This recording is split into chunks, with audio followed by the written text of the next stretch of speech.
I'd like to talk and demonstrate a bit about the advantages of the M3 tuning. M3 being a 7-string guitar tuned in major thirds.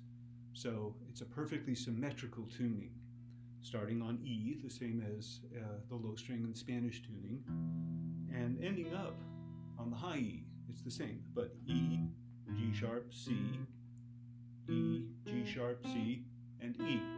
So it's a big augmented chord. And one of the advantages for playing jazz, I'm a jazz guitarist, I think is the simplicity of it, the symmetry and the simplicity of it. So you can play a major scale, any given major scale, starting on every fret. Unlike Spanish tuning where things tend to block. So you're in this position and then you shift up and you shift up, and Spanish tuning has this feeling of being sort of blocked up and across. Whereas M3 can be approached very positionally. You can simply play in position. You can, of course, shift, and you can play somewhat diagonally. So what I mean by that, for example, to use Jimmy Bruno's approach to a major scale, keeping the half steps between, for example, 1 and 2, we would start here on the 5th fret in the key of B flat.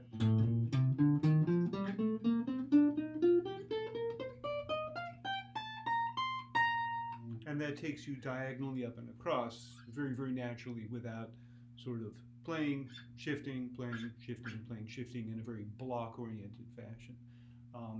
But another aspect is, again, major scales or any scale on every fret. So if I were to start here in the key of F on the 13th fret,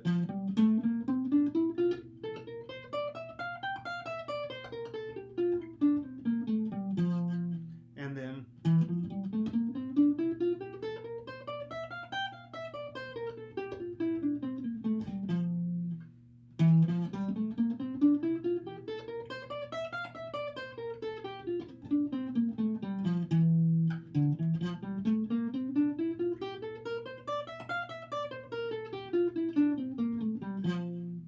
and so forth down the neck.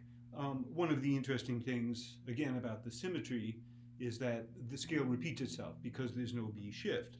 So across the neck you get, and now again. So it's not the case that the fingering changes because of the string set asymmetry. You can do this with pentatonic scales. For example, both the diagonal approach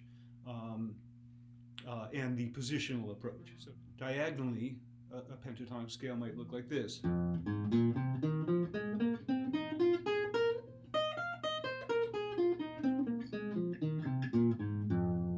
So I'm taking two notes and then 3 notes.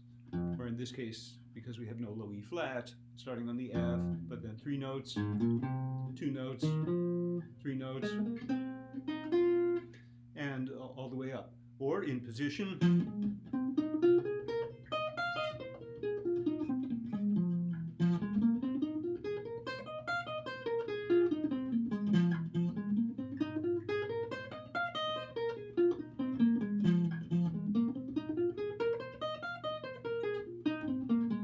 and you can go all the way to the bottom that way. So all the scales in every position, on every fret, are available to you. One of the interesting things is that these little cells on string sets precess across the neck as you change position. So it's going to happen again down here when you're starting on the 10th fret, and then down 3 more frets, and 3 frets and 3 frets, because that's the point of symmetry. So the things you learn generalize. It's a simpler system than Spanish tuning because it's symmetrical.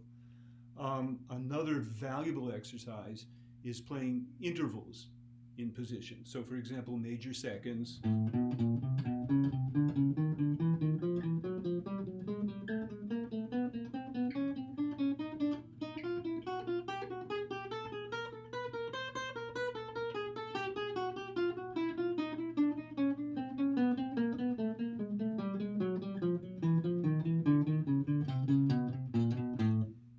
basically, I practice this all the way up to fifths, and you can play them ascending and then up and down like this,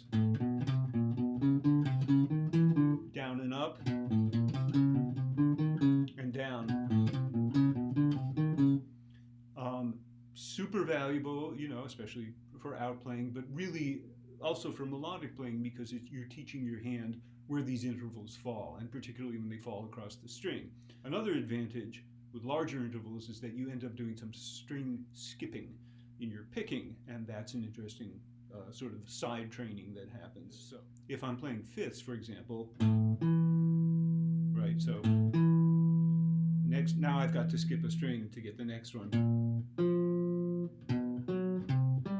And now adjacent, and again, skip, skip, all the way up.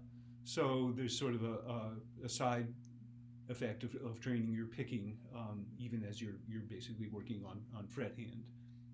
Another sort of extension of this then would be to solo in one position. And since you've got all the chromatic notes all the way across the neck, you can do this P flat blues in position.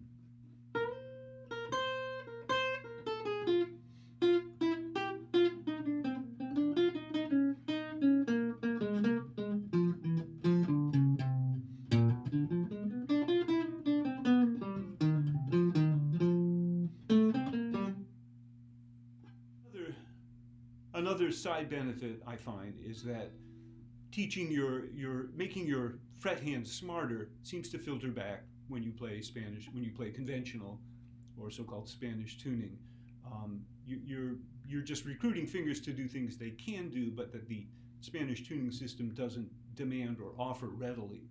And it just seems to somehow change your lines and make the fretboard feel more available.